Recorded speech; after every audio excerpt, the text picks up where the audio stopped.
Woman Crush Wednesday. It's the moment we sit down with an incredible trailblazing woman who's just living her life and inspires us every day by doing just that.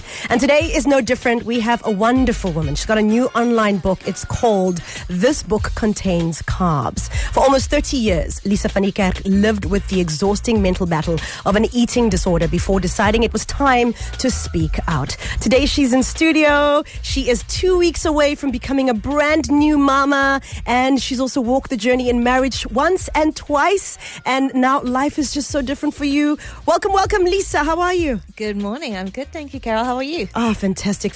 I mentioned earlier that we've never covered this topic before on the show, and I'm so grateful that the way we're covering it is through your honest lived experience of living with an eating disorder. Thank you. Let's start there. Okay. When did it begin, and how did you know that there was a problem? And start there for us. Start at the beginning. Yeah. So my eating disorder started officially when I was 12. Mm-hmm. And I grew up in a time where we didn't have the influences that we have around. So we really had basic, you had your magazines. It was in the 90s. You weren't constantly bombarded with everything that people are today, yet somehow it still managed to find its way into me. And I was a normal 12-year-old girl with a normal body. I love sports. I love swimming. Wow. And a friend one day came to me and said that I was fat. And I had never even considered that before. It wasn't something that went through my mind. And she started to bring me diet pills and At 12. cellulite cream. And I remember rubbing it on my legs and not even knowing what cellulite was. But I just knew that I had to get rid of it because apparently I was fat. And not physically, but mentally. And that's sort of where it started. And I started to become very conscious about food and my weight. And I started to diet and I started taking diet pills. And this all comes from a place of having a really slender 12-year-old body who loved to swim. I gave up sports completely because I was too embarrassed to be in a swimming costume. And there was actually nothing wrong with my body at all. Yeah, and at 12 you're developing. Like that is like you 100%. as a teenager. You're going into being a little young woman. Yeah, absolutely. And so that's how it started. And it never ended until late into my 30s. Late into your 30s. Yeah. And where did you discover, or when did you realize I need help with this condition? And where did you go for that? So the eating disorder, sort of towards my late 20s, I suddenly realized that this was not normal. And I developed the way that I ate as a teenager and as a young adult with an eating disorder. So it was so normal for me. There was no other way to do it. You counted calories, you ate to certain things, that's what you did, that's how you ate. And it was only in my late 20s when I was living in London that I suddenly realized that this wasn't normal. And I was looking around at people and I realized they don't see food the same way that I do. Yeah. They don't go to a restaurant having pre-prepared what they had to order days in advance, or cancel plans because you're so terrified to go to that particular place because you're not sure if you can resist eating the high-calorie food. And it was at that moment that I realized that I needed help, that food had become completely all-consuming for me.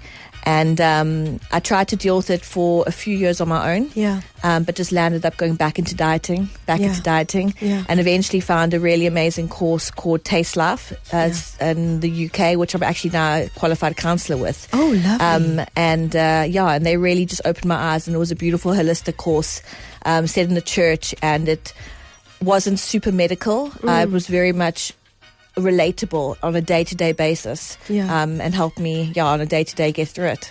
And if you can describe for us the kind of eating disorder you were dealing with, what kind of eating disorder? Because I think a lot of people, when we think of eating disorders, we're either thinking bulimia, which is where you overeat and then you regurgitate the food. 100%. And then there's anorexia, where you just don't eat at all. And that's my very narrow-minded understanding of eating disorders. But I know it's probably a full rainbow of different levels and different aspects of it. How would you describe your type of eating disorder?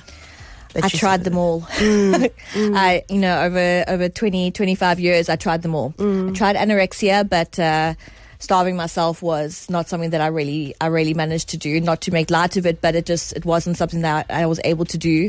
I was never very good at it, so to speak. Bulimia is what I was eventually diagnosed with. So for me, it was overeating, starving, and then either purging it or over-exercising actually was my way. So I would add up the calories I would eat in a day and I would work them off. Wow. So I would add up for 600, 700 calories. I would make sure that I burnt those calories off by the end of the day. Goodness. I was walking to work. I was gymming after work. I was getting up at 4 a.m. in London running. But it was all just, sometimes I'd get up at 11:30 at night if I'd overeaten that day, and I'd get out and I'd go run at 11:30 at night through the streets because I just I couldn't sleep because of what I'd eaten that day. I had to make sure that there was no calories left at the end of the day, not burnt. My goodness. Do you know that there's a few people, or even just one person right now, who's having an epiphany that maybe I have an eating disorder?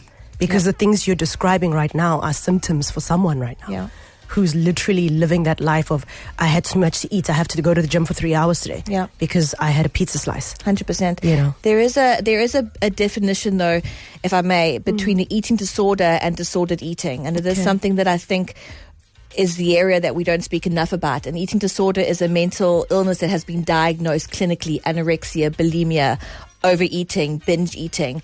But there are millions of us living in a disordered eating state where we haven't quite been diagnosed with an eating disorder, but food controls a lot of our day. It controls our mind. It controls our thoughts. And if not diagnosed and if not stopped, it could potentially lead to an eating disorder. But either way, it's going to make your day miserable. You know, disordered eating is something that's not spoken about. It's the constant dieting, the constant changing of your lifestyle around food that hasn't quite gotten to the stage of anorexia or bulimia, but it still affects your every single day, your decisions, your choices. And that's a big part of what the book is about, is touching on those people who haven't taken it quite so far, but still live in a place of misery every day around food. So Lisa, we spoke about how you discovered that you were living with an eating disorder and eventually going and finding help. But then part of you also finding help is writing this book. And this book, Contains Carbs, is what it's called. Tell us more about this book. But before you even get there, I want to just read the first opening. It says, "Hi there. Quick heads up before we dive in. I'm not a doctor. I'm not a therapist, and I'm not a dietitian. I'm just a human who has argued with a bagel and lived to tell the tale." When someone gets this book, what are we getting into? So my hope for the book is that you read it and you go, this is my everyday life. You know, the clinical part of eating disorders is sometimes hard to relate to, even as somebody who has one. But there's a day-to-day, hour-to-hour, meal-to-meal life that you have to live with an eating disorder. And when you go into recovery, it is so hard and sometimes daunting to add all the clinical jargon and all the things you should be doing and are not doing correctly. And this book is there to... It's got a lot of humor in it. Not that eating disorders are in any way funny, but I've lived it. So I have the right to speak about it. 100%. And sometimes it is absurd, the things that we believe, the things that we allow ourselves to believe, the things that we tell ourselves on a daily basis regarding food, the external rules.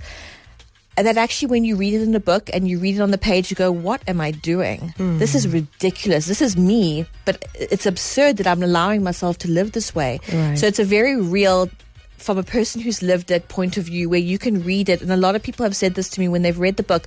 Wow, like I've read it and I just thought that was normal. And when you put it onto page, it's ridiculous that I allow myself to be controlled by things like this. And when you read it on the page, sometimes it really brings into clarity the things you've allowed yourself to believe and how absurd they really are. Wow. And where do we get this book if people want to get their hands on it? So I have an Instagram page. It's called Healing Out Loud 2025. Okay. And it's available on kindle.co.uk in the Kindle version, and also on paystack.com for South African users. I love that. And as Lisa's sitting here, she is 2 weeks away from her miracle baby, your first baby ever. Talk to us about the excitement 2 weeks away. No, we are so excited. We're 16 days and counting. We've been trying for her for 8 years, and throughout all the odds, we've managed to fall pregnant. And I'm 41, and I was told I couldn't do this, and here we are, 16 days away from my little girl coming. Oh, congratulations! Now, you also were married before, divorced, and got married again. This is your second marriage. Yep. What was navigating relationships like for you with a eating disorder? So it really did take control of my first relationship. I got married at 18, and then by 29 we were divorced. But for that big chunk of my life, the eating disorder was at its worst. And I touch on it a bit in the book, how when I was going through my divorce, my eating disorder was at the worst point, and that actually completely overshadowed the divorce. That I was dealing so much with the eating disorder that my divorce kind of just passed me by. And only in hindsight, when I look back at it, I go, wow, the biggest thing in my life at that time should have been the breakdown of my marriage.